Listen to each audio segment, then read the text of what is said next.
চলে আসলাম নিজের ক্ষেত থেকে ধনিয়া পাতা উঠানোর জন্য।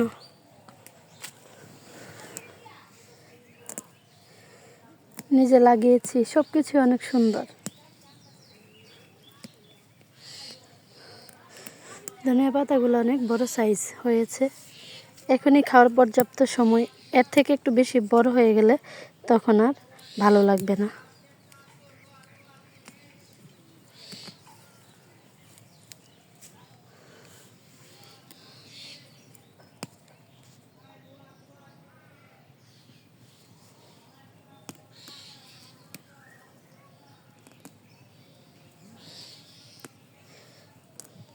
আমি বেশি ধনিয়া পাতা উঠাবো না, বাস অল্প কয়েকটা উঠিয়েছি, এগুলোই হয়ে যাবে।